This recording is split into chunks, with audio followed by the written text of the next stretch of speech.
Recording. Okay. It is digital roundtable time. It is August 28th. I feel like every time I say that intro and the date, the year, it was like yesterday it was January. It was yesterday, it was June. Now it's August, and we're going to be talking about Christmas pretty soon. We have a great guest with us today. Before we get rolling and talk about the latest and greatest on AI, smart cities, utilities, energy, the world coming to an end with war and whatever else is crazy is going on, let's have our John Sibley Butler play some music. Knew a man, Bojangles, and he danced for you. Worn out shoes, silver hair, baggy shirt and baggy pants. Your old soft shoes. You jump so high, jump so high. Then he lightly touched down. I made a sale right here in New Orleans. I was down and out. It looked to me to be the hour of the bee. As he spoke right out, he talked of life, he talked of life. Then he slightly touched down. Mr. Bojangles, why don't you dance?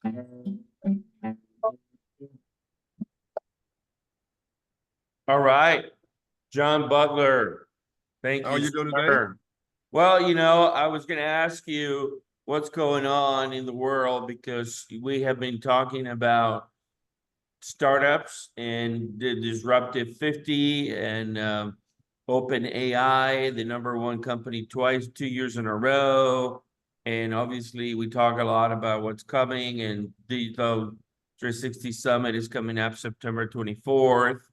And we have a great guest that is going to be with us there to witness the ultimate match between Llewellyn King and John Butler.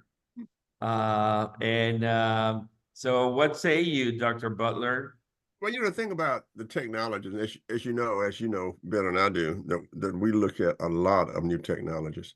What's striking is how it's really getting in the biotech area. That is, putting sensors in the human body to watch the cells do their thing, whether they are cancerous cells or other cells that create disease. Making sure that they can move away from the whole idea of just going to the doctor to something called wellness.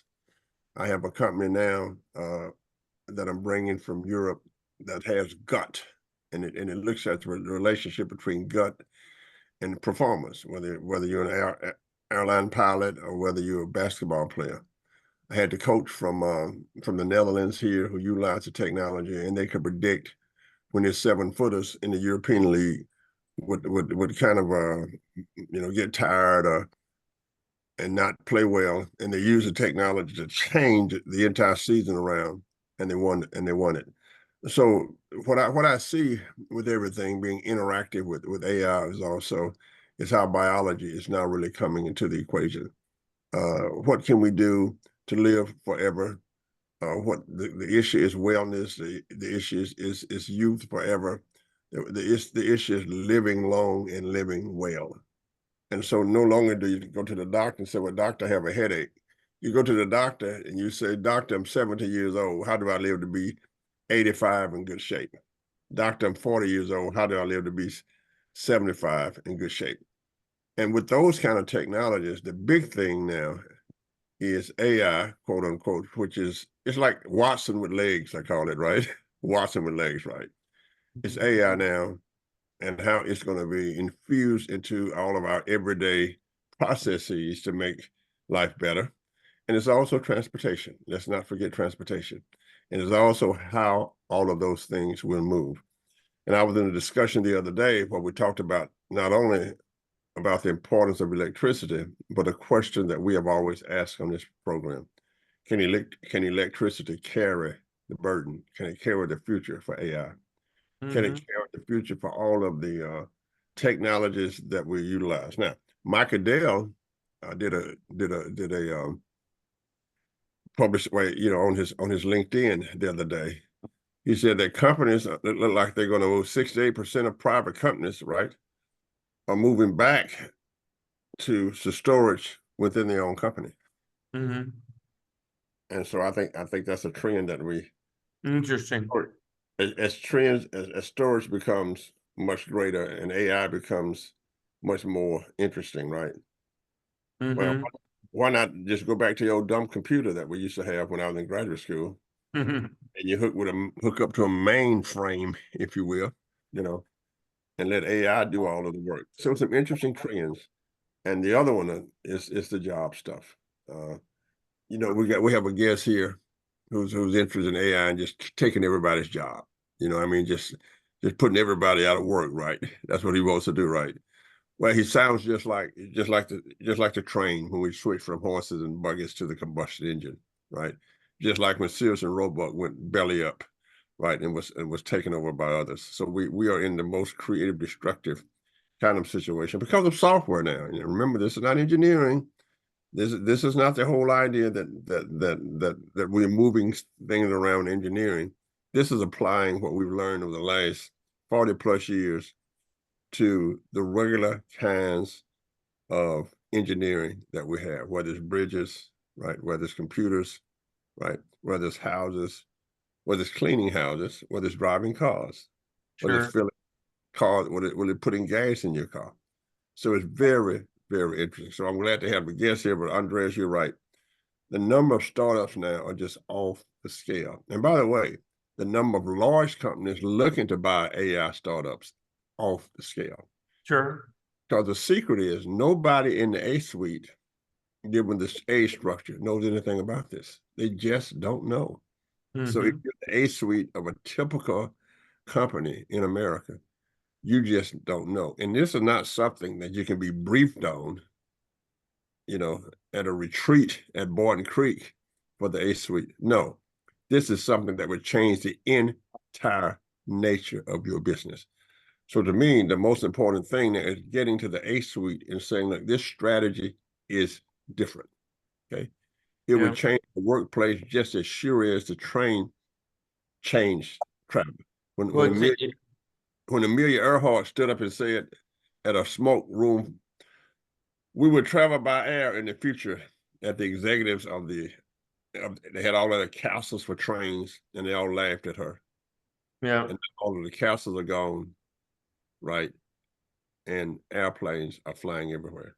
Absolutely. So where we are. It's an exciting time to be here, not only from what's happening, but how people are cataloging it, how scholars are looking at it, writing papers about it, criticizing it, and looking to the future. Yeah. Llewellyn King, what say you? Of course, John is right. Medicine, and I've said this often on this broadcast, is going to be the first and one of the most extreme beneficiaries of AI. That it is permeating every aspect of life, and it's beginning to affect things. One of the interesting questions is, if it does, as some of us think it might, subtract jobs, whether we will get a situation where productivity goes up because of it, but jobs go down. We've never had that. The stock market is so dependent on reacting to jobs. Jobs added good, jobs subtracted bad. But we may see a subtraction of jobs while productivity is rising. That would be a very interesting and a cause for economists to come up with some new models. But I don't know if that's going to happen. I've said before, and I still think there's a danger of thinking of AI as we thought of automation, a very different animal. Probably the large question today is, to what extent will AI eventually discipline itself? In engineering, if there is a problem, you engineer it out. For example, nuclear power plants, if there was a danger perceived, say after 3 Mile Island or after Fukushima, those vulnerabilities were largely engineered out. I wonder whether AI will be able to engineer out its own vulnerabilities, and there are many. Truth is a vulnerability with AI. Employment is a vulnerability. Disinformation, misinformation, fake information, all of that will need a special discipline. I think the future, and if you want to go and start a company, start one that can verify things, one that can watermark information coming out of AI, because it's going to be essential. And I don't want to talk too much because I want to hear from our guest, and I don't want to be, too closely associated with John Sibley Butler, and there's a danger I might agree with him, which is a punishment I cannot bear. So I'll conclude here.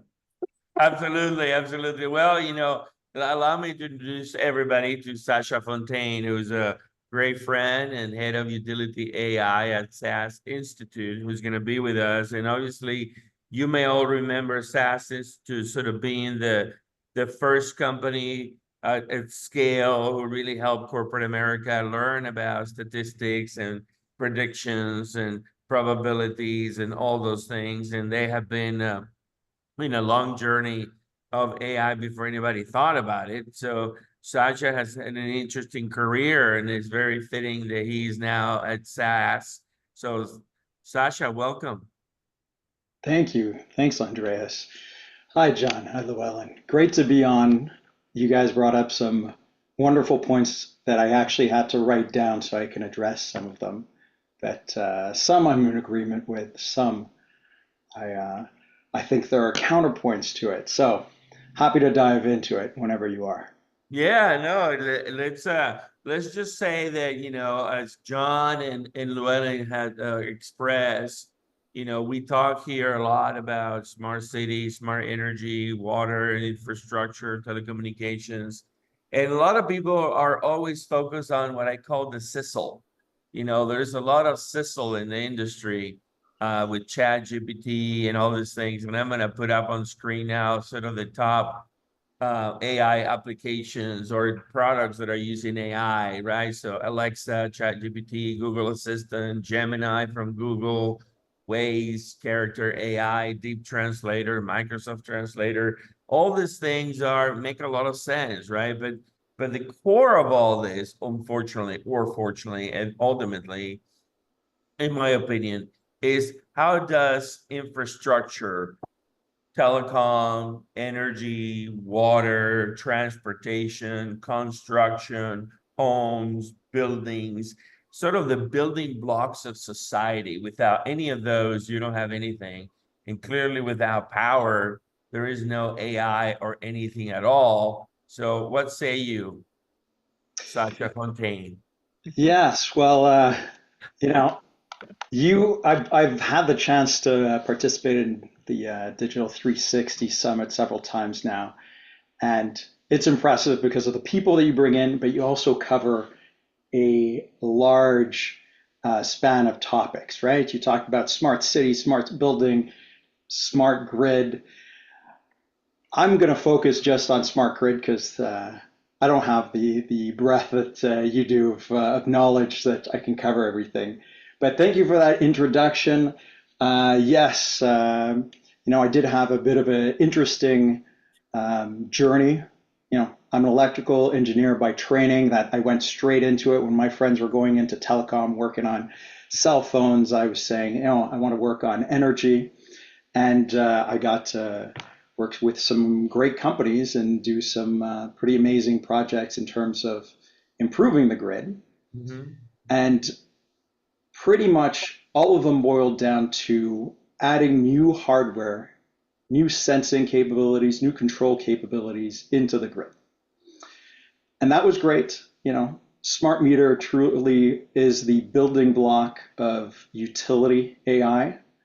And I remember my first AMI project, my first smart meter project, I had a colleague who said, I said, what are we doing with all this data? He said, we're opening the faucet and letting it go straight down the drain. We weren't doing anything with it. We weren't storing it. We weren't analyzing it, nothing at the time. Now, obviously, there's a lot more that we do with it. So it made sense to me to go to an AI company to progress and do more with what we had already done, those building blocks that we had set up in the grid. And SAS, yes, SAS. We're the OG SAS. We're statistical analysis systems, not software as a service. We are also a software as a service, but I need to clarify that sometimes with people. So even that is a progression, And I'm going to jump straight out, eat that frog first and address generative AI, because a lot of the companies that you were showing are related to Gen AI. So with that, let me ask the group a question. Sure. According to you, why is Gen AI so popular? Why are we hearing it? Why is it the buzz? Why is AI so popular? Yeah. Well, the reason is, and I'm going to take you through a lecture, right? So we have known, our basic idea is to predict things about what humans do. And now we're about to predict what machines can do in different kind of ways. And as I go with my analysis, I'm going to tell you something that can be disruptive to AI and how we do it now. AI, as you know, is very, very popular because if we tell a car to go forward by itself, it'll go forward by itself, and that's just based on statistics. So if it's a tree in front of the car, then it's loaded statistics. It's either a tree or not, and it can recognize it, right? If it's a financial kind of situation where you're predicting future wealth, then we use that to predict. Now we're going to apply that to machines. We're telling machines to do the following. We're going to teach you based on statistics how to open a gas meter. We're going to teach you how to clean a house, and we call those robots. Now what's going to destroy that, and you heard it here, is model math, MODEL MATH. Look it up. And I'm a statistician by training, and regular statistics, right, is more about understanding patterns in existing data, and that's what AI does, right? Molar math, however, is an active. You take what you already have and predicts. So instead of taking the regression, you take the number that appears the most in the distribution, right? And that becomes your regression line rather than the other kind of stuff. So molar math can actually predict the future, right? Based on a model that you have already constructed from the real world, right? So it is very, very important now, because in the business processes, we're always looking for efficiency. It is a natural outgrowth, right, of trains, of automobiles. And the big thing when I was a kid was the kitchen. That was AI, but it wasn't AI. It was just electrical kitchen. But here's the big change. You don't need knobs anymore. Okay? So I was talking to Richard Scringdale, the guy that I'm working with, the guy that I'm working with on this editorial that Lou Ellen will read. And we came up with an analogy. It's this. Imagine that we had the same kind of controls on the automobile now that we had in the 1940s. We would pull things out and it would react to us. We would push a lever and it would react to us. We do not do that anymore, okay? So what AI does, it allows the combination of our knowledge of statistics and analysis, because that's all it is. To me, AI is Watson with on another level. I think IBM kind of positioned in a different way. But the frightening part about it is that because of the interaction with computers now and the importance of software, we can hook anything up, whether it's a guitar playing music, put an AI program in it, right? And it will do it. So what's the difference between robotics and AI? Robotics was, okay, here is the regression that will allow you to bump into something and predict where you're going. AI is saying not only is here's the regression to allow you to go where you go, but we're going to go everywhere there is a computer. So it's All important. right. Yeah, that's why it's important. All right.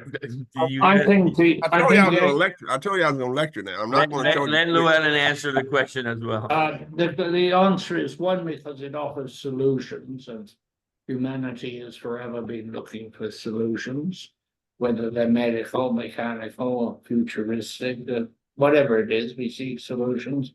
And the other one is that we've become used to the fact that new technology has an imperative to it. It takes over whether we want it or not.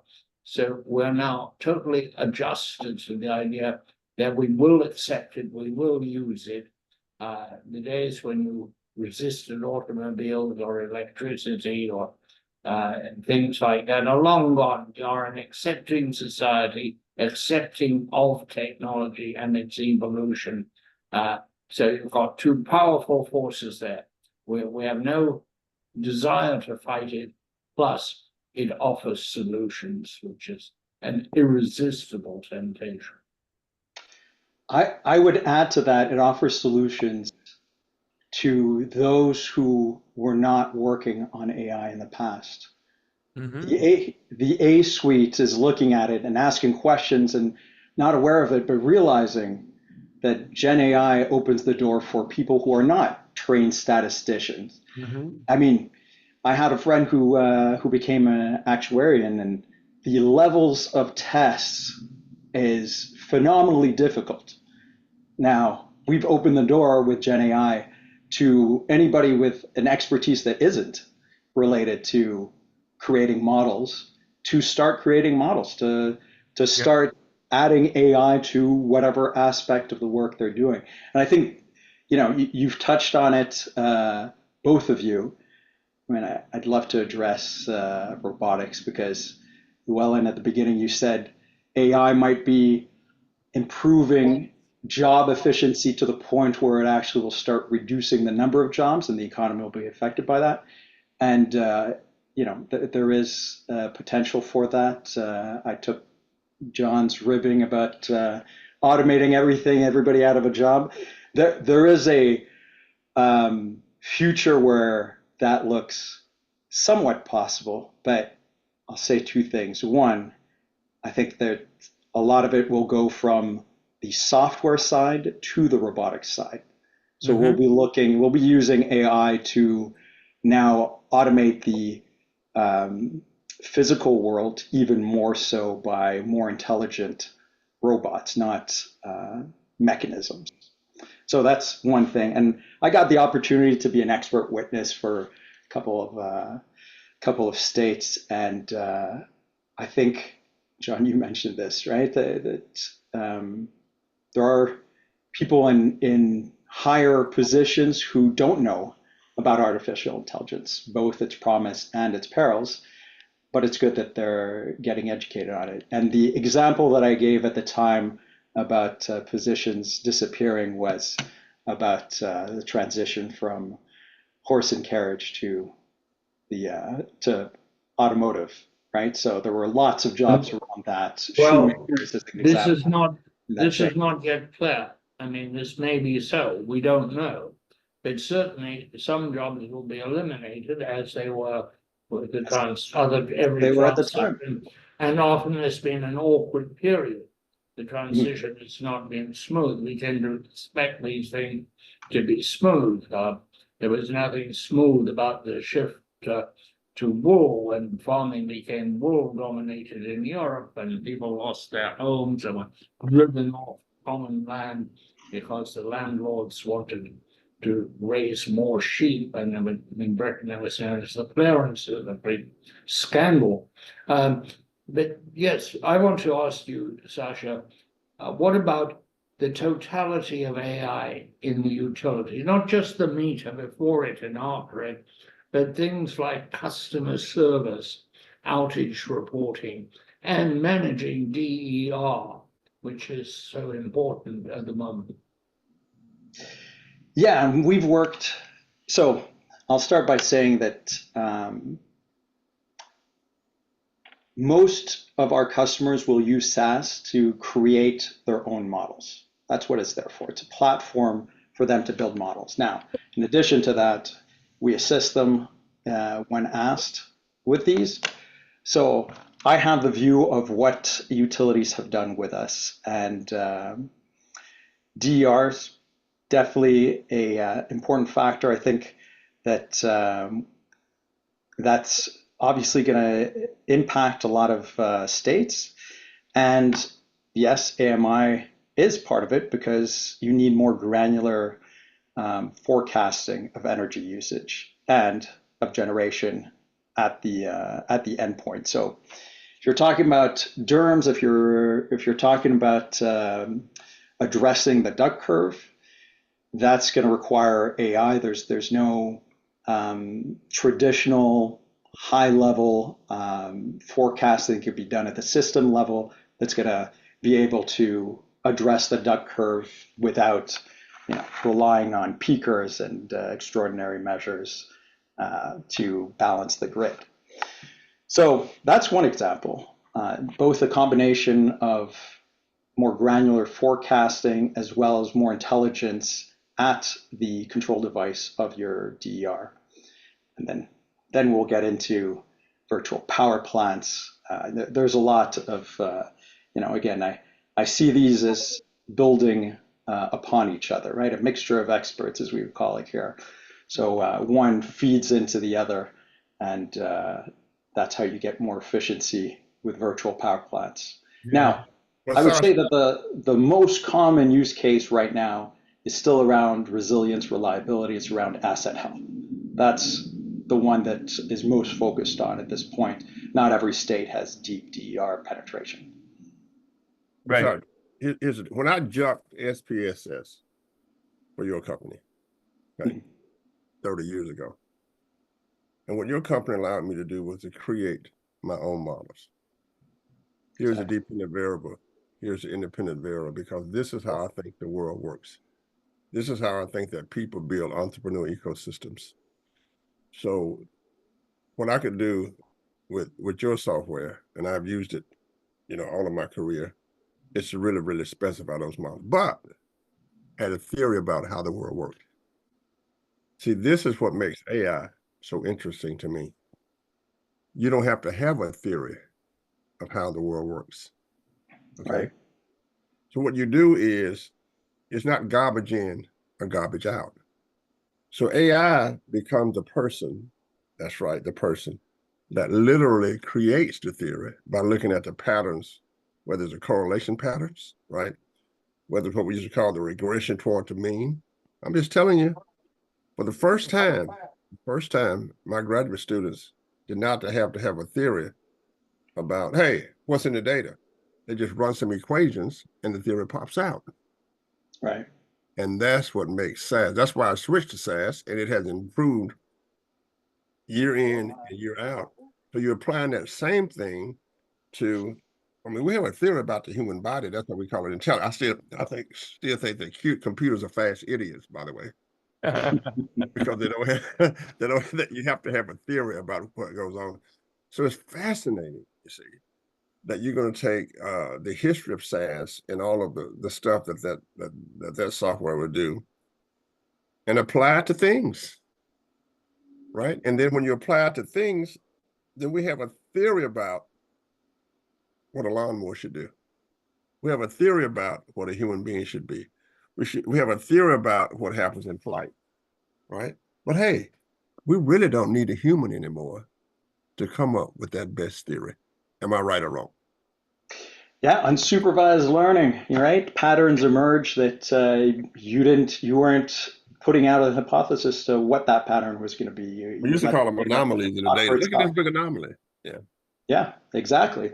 So yeah, I definitely see that. I'm glad to hear that you've been using SAS for a long time. I have to say that SAS has evolved significantly over time, and that comes back to having AI in everything, right? Yeah. In our own tool, Right. we've added machine learning in our own tool So you destroyed SPSS, by the way.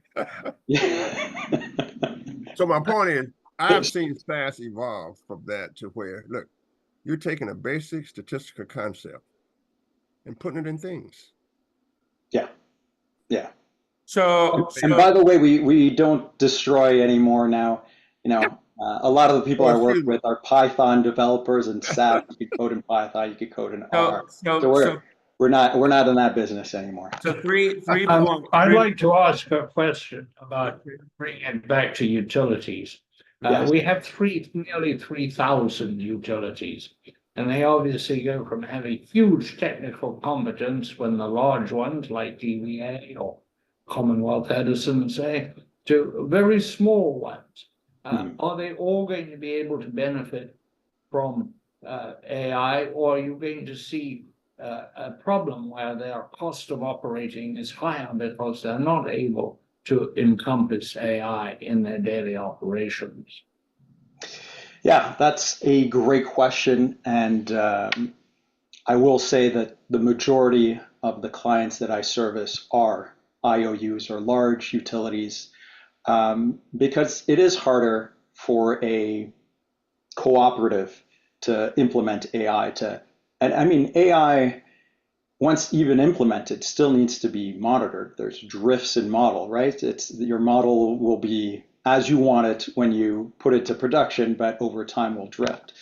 So most of my customers are large utilities, and I remember that when I was at Duke, we had issues hiring data scientists.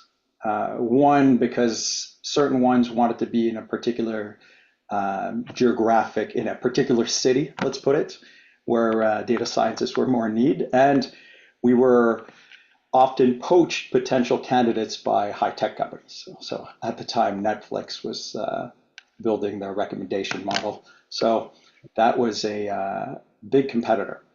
Now, yeah, there will be an adjustment period where a smaller utility unable to utilize the power of AI will be less efficient. I think we've all seen significant mergers, I mean, gradually, but mergers of utilities, right? I was at, again, Duke when, or I was at Progress Energy when Duke Energy purchased us, making us at the time the largest utility. And I think that's what's going to happen to the less efficient ones. Now, but it's you have a structural problem when you come to rural electrics. There is no mechanism for them to merge. In fact, there's every disincentive to merge, both local preference plus the laws of the land that set them up. Right. So that was going to bring me to the second point. After that period of uncomfortable change, I would think that vendors will be able to package the most effective or the most used and useful AI for these smaller utilities to implement without having to have the infrastructure and support to build it themselves. If my colleagues could bear with me to ask one more question, that is, what about uses? We've talked about operational use of AI, but there are many other uses. One, of course, is communications with the utility, which is an ongoing, permanent customer service need. The other is things like vegetation control, where AI is quite amazingly important, but not often mentioned. What are these other uses that the utility can turn to AI for? Yeah, well, you touched on one of the ones I personally am most excited on, and that is computer vision for automated line inspections. That's how we've dubbed it. And the data scientists, the Python data scientists I work with at SAS, that's what they focus on, and that's a great use case. We've been using computer vision for a long time. We do it for facial recognition. We do it for intrusion detection. Well, this is another type of encroachment detection, right? So utilities are starting to use drones more freely. There are waivers to line of sight flights for drones, meaning it's a lot more useful. But even if we just look at the transmission level, transmission utilities are mandated to fly over their lines on a regular basis. They have imagery for that. So computer vision is applied to that as opposed to having someone, which right now for drone imagery, the fact is you have a visual inspector instead of being in the field, sitting behind a computer viewing hours and hours of video. So we've developed a computer vision model that is built for dynamic environments. So a lot of the successful computer vision models that we have now, whether that's detecting manufacturing faults or even, as I mentioned, facial recognition or intrusion detection, they're typically fixed cameras, right? The camera in a manufacturing plant will be looking at the exact same process, the same material going underneath it, and has the ability to, we have the ability to control the environment.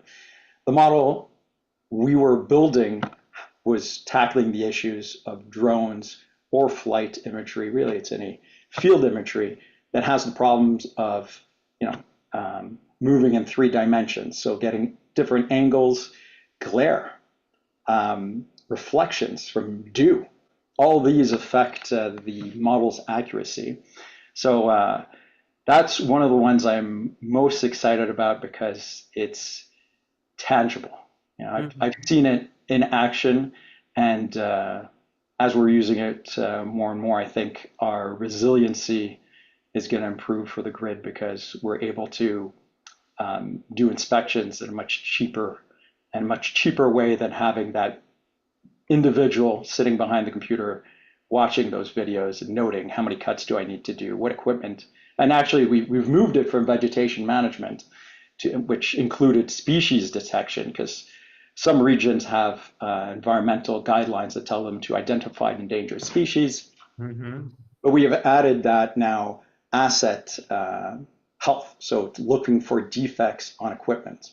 So we're actually taking one of the EPRI-10 databases, and we starting on that and built it up a lot more. So yeah, the progress has been phenomenal. I'm really excited about that one. So that's computer vision. Wow, we have a lot more. So text analytics has existed for a long time. And this is something, that I think back to certain industries or certain use cases that have popped up that if you had asked me 10 years ago, if you had asked me 20 years ago, would I pay for a bottle of water? I would have laughed you out of the room, right? But now we pay for disposable bottles all the time. And I was suggested using text analytics to interpret regulators' policies. And to me, there's so much interpretation in that originally I thought that's not feasible. And then when they explained it a bit more, I could see that there is a lot of potential in using text analytics in that. So that's a non-operational use case that's also getting traction. It's important because I don't know if you'd agree, but regulators are starting to gear up to catch up with the changes in the industry, some faster than others. But once that's going to be in motion, it's going to be difficult for the departments and different utilities to keep up with those changes, interpretations, and filings that go with that. Filing. What about, Sacha, what about the insurance companies? Are the insurance companies connecting the dots and hiring you guys to understand better how all these assets are being managed?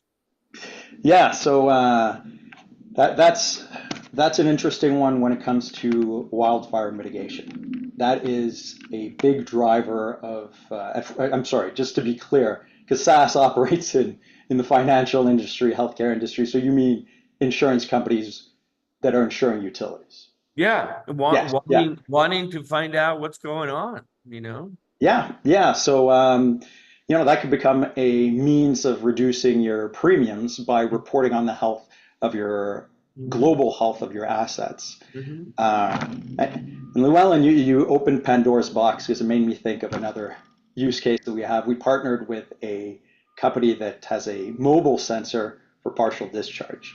Partial discharge technology has existed for a long time. You might remember, Andreas, you might know the handheld dishes that we used to aim at a piece of equipment and listen to it. You have to have a bit of a Yep. trained ear to hear it. It was at the time pre-auditory without the device, pre-auditory signal of deterioration of equipment.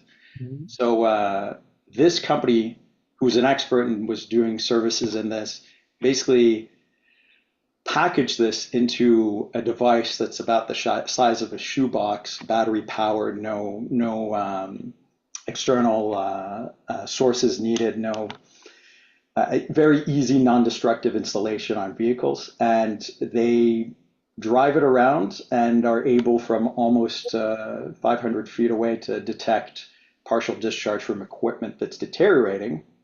And at that point, if you moved from handheld, and there are players in the industry who do fixed ones, so you have a partial discharge sensor on your worst circuits, let's say, but those are fixed to a pole. Here it's mobile, so now you're able to, what they do, they partner with waste management companies, so they put it on garbage trucks because it's repetitive, regular routes, and every week they get a snapshot of potentially an entire footprint, entire grid, and they get that weekly snapshot, and they're able to provide, a very recent view of the health of equipment. So insurance companies, at some point, I would think just like they do in other industries, are going to say we can give you a premium discount. They do it now for wildfire mitigation or for the ability to stay covered. And I could see that for asset health, as you tell them, I can give you a screenshot a picture of our of the health of my entire grid, Mhm. and therefore I qualify for a premium reduction. Right, right. Okay, so I've got a Johnny, question for you. So you're going to take a jet engine. No, you're going to take the engine from Carvalho's Ford Thunderbird. I'm just kidding. From his Corvette.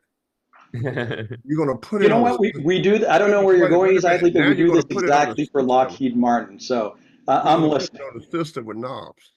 So the grid is still going with knobs. So you're telling me we're going to put this advanced system, right? That's what we're going to do. But that's not the problem with the grid. The problem with the grid is getting distributed resources back on without Mhm. crashing. And here's the point: you can't take a jet engine of today and run it with the knobs of the propellers that they flew, right, in the 1930s and 1940s. So the question is still the same: how do you get the controls for the distributive resources, whether it's solar or whatever the case might be, and get them back on the grid? Because what we know about the grid is I sat here freezing during the snow out in Austin, and I was listening on my cell phone because I kept it plugged in through my car, charged through my car. Well, the windmills are now frozen, distributive resources, right? So Right. how do we get all of these great ideas and great technologies onto a grid that's still running with knobs in the 1920s? How do we do that? Because that's the issue, I think, with Yeah. grid.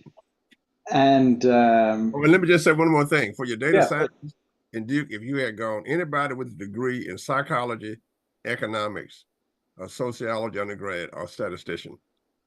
So all you had to do is take all those statisticians and retrain them for what they now call data science. But it's been around a long, long time.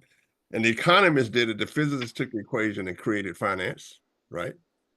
And then so quant, right? it's been around so long. So gather up everybody with a degree in psychology, because there's nothing but statistics, and you got your data scientists. But I want you to talk about the knobs that we have on the grid now, trying to run a damn engine that's flying like his Corvette, Andreas Corvette. Right. Yeah, and I mean now we're venturing into the crystal ball, so I'll give my opinion on that. And it's I see a parallel on what happened with telecom, right? And Mhm. it makes me think, Llewellyn, I didn't know you grew up part of your life in Africa. I did as well. And I Please remember don't remind him because he thinks he's an African American. Really pissing me. I do not need to I have that am, Johnny, conversation I with am. him calling me I just know a you Creole from New desperately Orleans would and he's a like to real be African. one. I do not have that. I don't need to have that conversation again. fair enough. But the point I was making there is that infrastructure there for telecommunications leapfrogged wired telecommunication to wireless, right?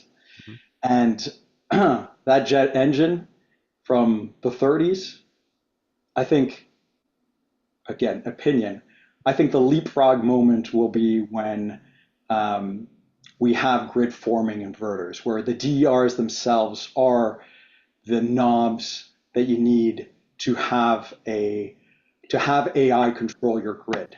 Because at some point, you know, getting into the physical side of it, Mhm. grid inertia is going to be a problem. We actually submitted a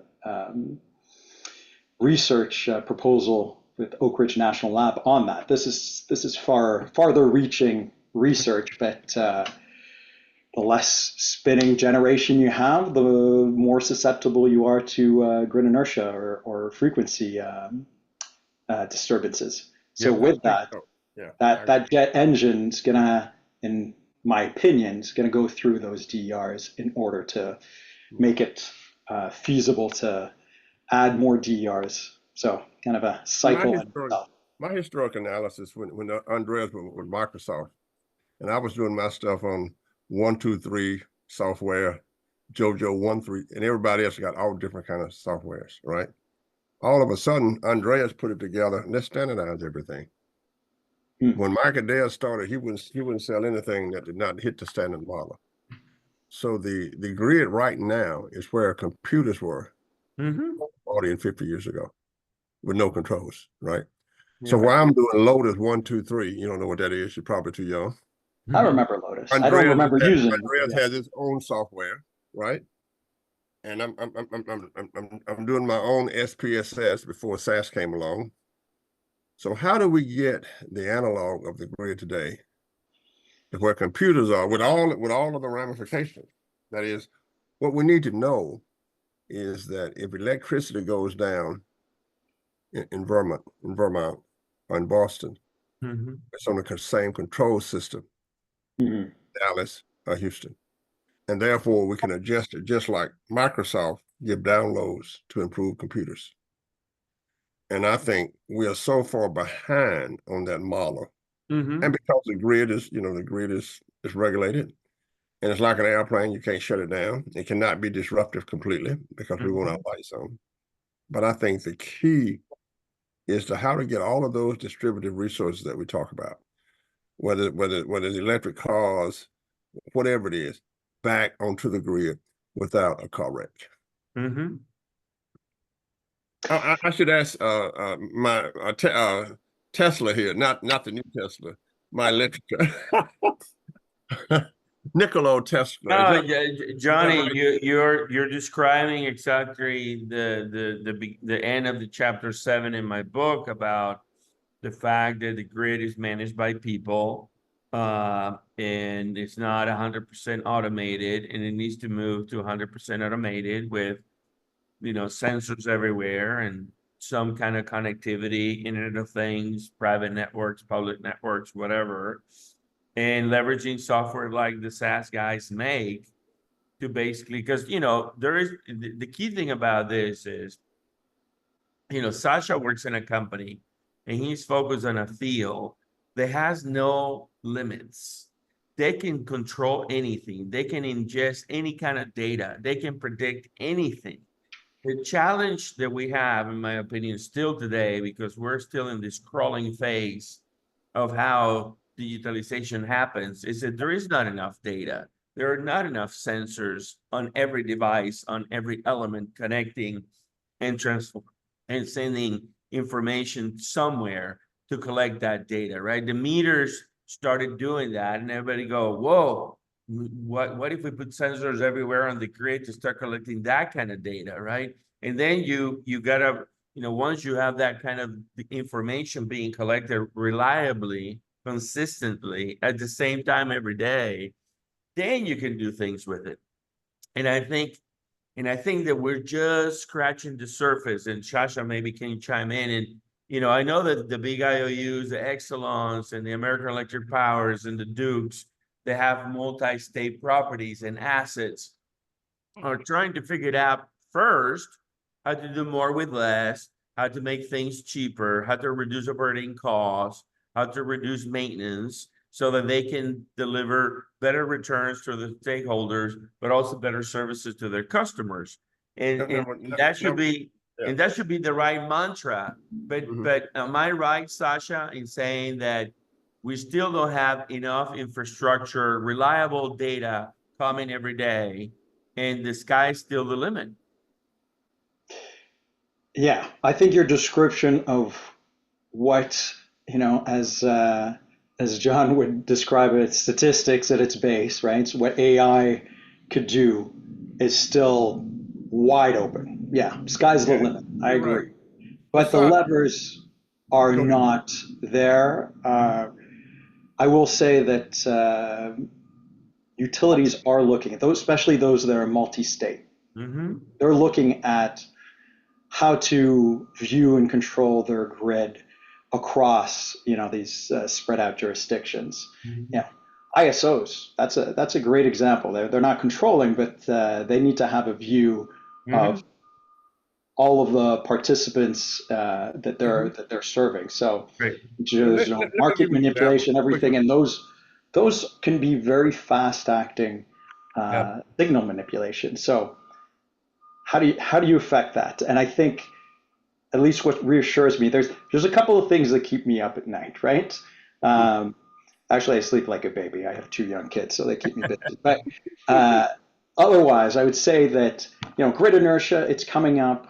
The second thing, and love to hear your opinion on that, is the rate of demand, in my opinion, is going to outstrip the means that we're underestimating the demand. Yep. Yeah. Curve that we're going to have coming up. I'm not sure Lou Ellen would agree with all the data, but let me give you an example. So as a professor, for years I took samples. I'm studying entrepreneurs, I'm studying, and all of a sudden, I got all this data out there. So I get my Python, program, right? I get my graduate student.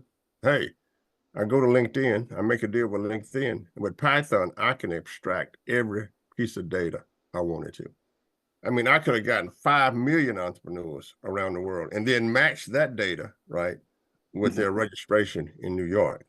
So to me, that's selective data. I can take my Python and what I'm doing, I'm scraping web pages, all right, for my data and checking it. Now, my question is this. For utilities to get to the point where Andreas is talking about, it can't be selective like that. I'm one individual. I'm one individual. I cannot, as a utility person, create a Python and go scrape Python program and then go scrape all the web pages like I did before. So Lou Allen would say, well, maybe the data are not enough, and he's not sure that data will solve all of the problems that we have. So my question again is, when we say we need more data, and the question is for which models? Right. The problem with data is AI will provide the model for you. Johnny, just hold on a minute. I didn't say that, but I would say that one of the problems you should have. is you're operating from a known set of facts in an exponential world, and data will fail you eventually because the rate of progress will exceed the rate of accumulated data that is the basis. And then there's just the extraordinary business of demand and things that we cannot deal with as a data solution to everything. For example, interestingly and maybe incredibly, the Atlantic Ocean is suddenly cooling in the tropics. it's going down quite surprisingly fast. This was something first written about in New Scientist magazine. It's anticipated. That means that we will not have as many hurricanes next year. We may get more rainfall in my homeland, for example, which is suffering terrible drought, Zimbabwe. You don't know. You can't look to the past, because when you're looking at data, you are essentially looking at the past. You can look to it to get guidance to the future, but it is not the future. Well, yes, but there are techniques for that. I mean, not everything is based on regression models, right? On past sampling. So I'll let a more versed data scientist than I wouldn't even consider myself a data scientist. I'm still an electrical engineer. But let me ask you a So, utility question, which yeah. I've asked a lot of people, and I've gotten exactly two contradictory answers, A and B. And that is, if you hand over the operation of a complex system to AI, can you get the system back? Or is AI then going to be proprietorial of that system? Depends how many backdoors you design. Yeah, I mean, that's the question with autopilot. I think the Air Force is struggling in that right now. Can you have purely drone operated flights and then still get a pilot back in there? Its reaction times are, impossible for a human to act on. And how long have you passed it over to AI? Is this in emergency situations where reaction time, 1/60th of a second is crucial for, you don't want a cascading event that's, John, you were kind of implying that earlier, and what happens in Boston, et cetera. How does that affect the overall connected US grid? Yeah, if you leave it to AI too long, then you will build it for AI. So you won't be able to get back, in my opinion. I'd be curious to know who gave you the answer A and who gave you the answer B. So, Well, one of the people who was the head of it. Are they regulators? Are they utility, operators? I will tell you afterwards. I'm trying to remember his name, but as somebody who is in the insurance business gave me the answer: you can't get it back. And somebody who is not in the business, an academic, said you can get it back, which I find interesting. The A and B answers, two sides of the same coin. My guess is that maybe the truth lies somewhere else, as often is the case when there's only two answers. Right. I'm sure that there's a way of getting it back with sacrifices. But we are not a species that goes backwards typically. So that's my point of view. Well, the right question is, who will control it? Us, China, or the Soviet Union? That's an interesting question. And I have look what happened to our airline industry. I mean, everything now is related to AI, everything. And if the grid goes, and gosh, I could sit right here in my house and control whatever airlines flying in France or the Soviet Union if I can break into right? So the question is, now can we get it back, but who will have it? Yeah. Right, that thanks.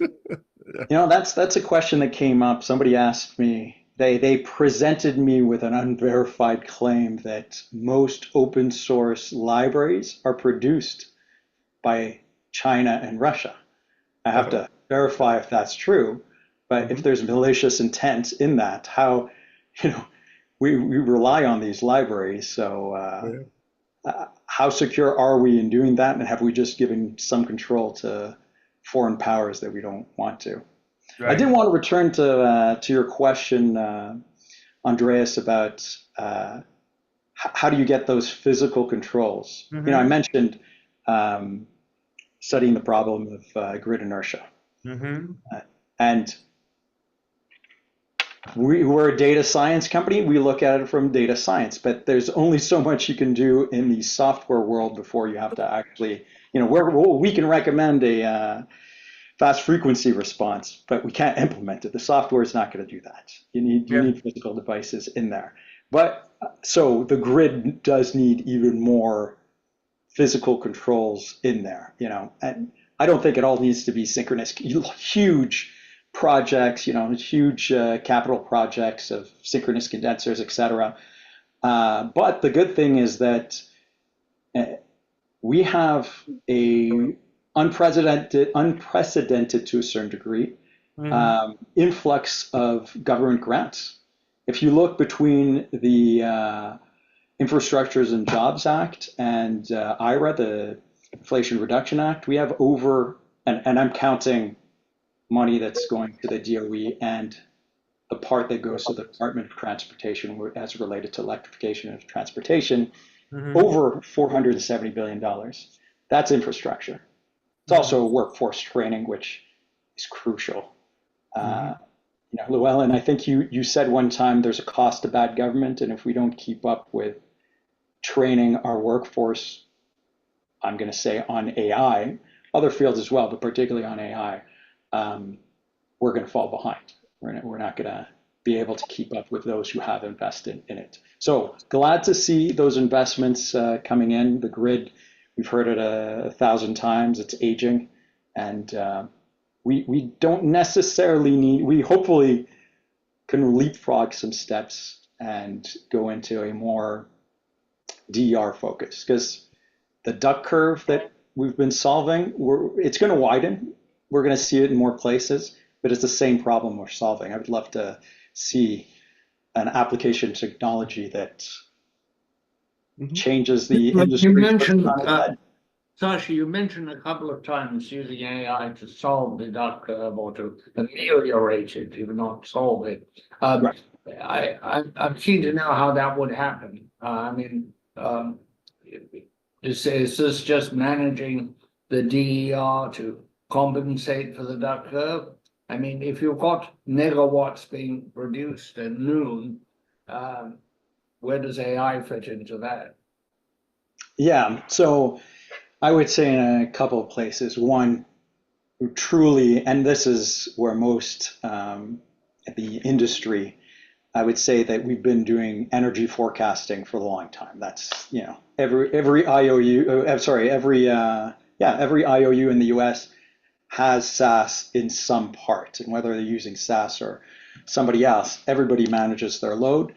Now, when it gets to DER, we just need to be granular, but incredibly precise in evaluating the impact of weather, yes, but also social behavior. Whether taking into effect, is everyone home watching? But Sacha, I've been in 12 control rooms in the last 6 months of some of the largest utilities in the US.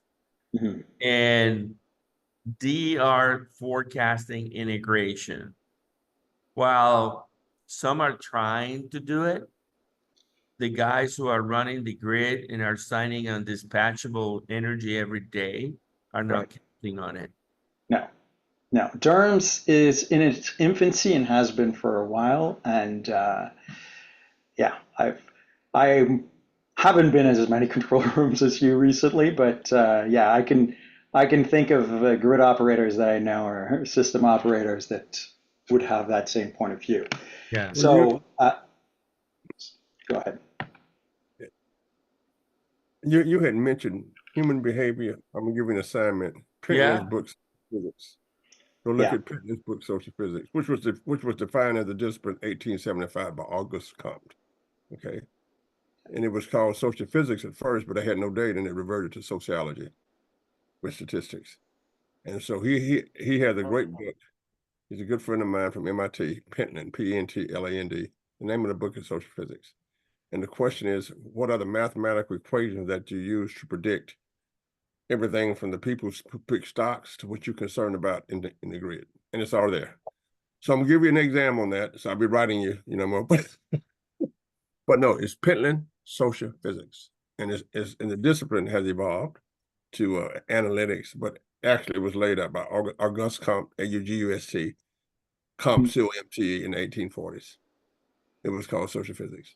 I will look into that and And potentially pass that to R&D department. That could be of interest, unless they're already. pass it to them, and then 512 CMG will send you a consulting fee when you put it in practice. Partner with. No. Okay. So Sacha, real quick, closing things. You're gonna be with us in September, but what is in front of you in the next 6 months, 90 days? Where are you going?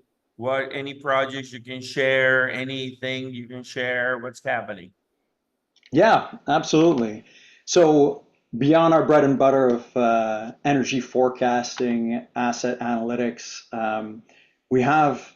I work with a brilliant I'll give him a shout out, Tom Anderson, brilliant data scientist. And he worked on something we've termed for now situational intelligence, which is the combination of information from multiple utility systems, so ADMS, OMS, AMI, GIS, CIS, and those who have worked on bringing that data together know that there is complication, not just in the cleanliness, et cetera, the reliability of it, but the temporal nature of it. They're not sampled at the same time. They're not looking at the same time frame.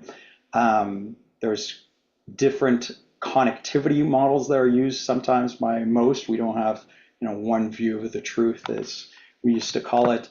And that was a incredibly powerful integration that we did using machine learning to get it on the same temporal plane. And he actually rebuilt the connectivity model with some one engineering role and then again some AI. And that's incredibly exciting because on the basis, it started off to be used for capacity constraints based on small wire analysis. And that was one view of it. And then they said, well, can we use it now to look at pole health? Because we have osmosis is out in the field checking out the health of our poles, and we want a risk model for it. Right. Well, yeah. Now that you have your load information, your power analysis information, what's your risk is, what's your most constrained circuits, and therefore which pole being damaged would cause the most impact for you. Yeah, that was a beautiful view. Of course, then there's wildfire mitigation. We have a lot of customers who ask about that, and that's asset health. Nobody wants to be that spark that. Well, time, I wanted to ask you about wildfire mediation, whether you use NASA satellites. I understand you can separate out every tree, and that PG&E, for example, is finding dead trees close to their lines and sometimes quite far away because you want to know where a fire might start and where it might spread. You may not be the instigator of a fire, but you may be the adversely affected by it. I was wondering if you were using that technology at all. So tree inventory using NASA data.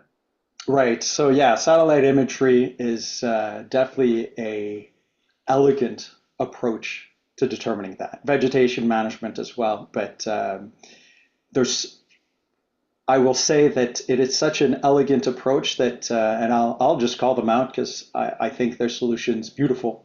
Not invested in them, but AI Dash does that, and I would say that they've done it so well that we look at other approaches that give you different advantages. So we rely on photographic or video imagery that's ground-based or flight-based as opposed to satellite-based. And that gives you advantages based on angle. You're not viewing it from above necessarily, and that's particularly useful for assets as well. But yeah, that's a great way of analyzing whether you have fuel, fire, in your fire and your wildfire mitigation, if you have fuel that's potentially there for propagating a spark. Yeah. many utilities seem to be using them. So, but there are definitely other sources. I think that the most intelligent source long term is going to be infinite loop flying drones that recharge using induction from the transmission lines, and they keep flying their mission and providing data back to the utility nonstop about all their assets. That's coming. I saw you, Andreas, at T&D World, and there was a prototype out there for exactly that, right? And we're at the point where, from our side, we can do, you tell us from what span to what span you want to fly your drone, we can create a flat flight pattern for it, and then, mission, and then bring that into account with, if you have a sensor on the battery, that's ideal, but with the duration of your battery, recharge points, etc. And continuous, the FAA at some point will start giving even more waivers or remove line of sight when it comes to wildfire mitigation, because that's where most waivers come from. Utilities are able to exploit that issue to get waivers. So I say that's definitely, and that'll give you a lot more imagery, satellite imagery, great, but at some point that's ideal. Particularly when you can focus and say, I've seen an issue on this pole, fly around it using your approach pattern that's much closer. So could be. I say that I'm in agreement with that.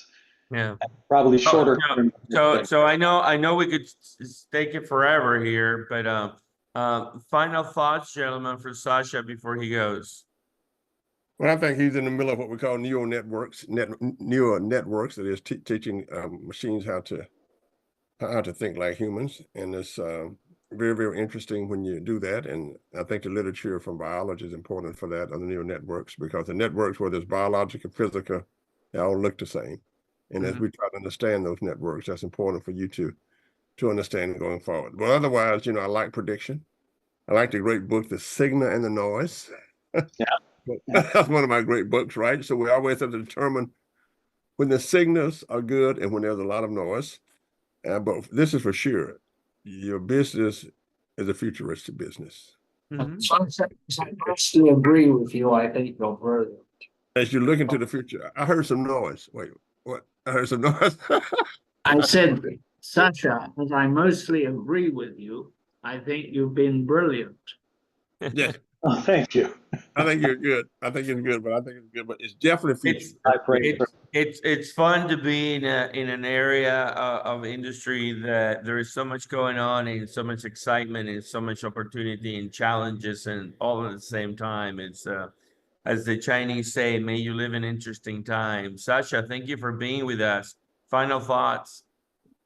We've discussed a lot of potential of AI. Something we haven't touched about is the perils. I mean, I mentioned potentially open source libraries coming from adversarial sources, but that's the only thing I've talked about. There's bias in AI, but there's a lot of black box approach to AI, and that kind of touches on Llewellyn's point about, if you give control, can you get it back? Well, if you don't know how that black box is working, that's a big issue. So I think that's another hour that we can do. There needs to be send you an email with those two names of the two differing points of view. The A and B of I don't want to do it on the air. We shall continue the discussion in Austin, Texas, September 24th through the 26th. Absolutely. Looking forward to it. It was a pleasure, Thank you, guys. Yes. Johnny. Oh, yeah. It's always now. Nothing ever goes away. Everything is here to stay. And it's always now. It's always now. There never was a used to be. Everything is here with me. and it's always now.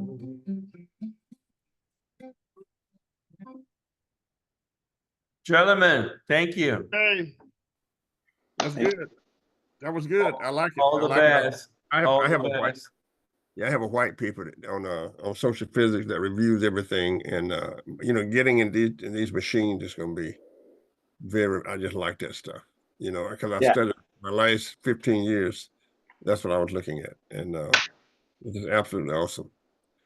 You know? Yeah, I mean, there's a lot of examples of using the natural world to model, to create models for us, and social from the social side, it's the same. We're just using humans, right? Natural humans.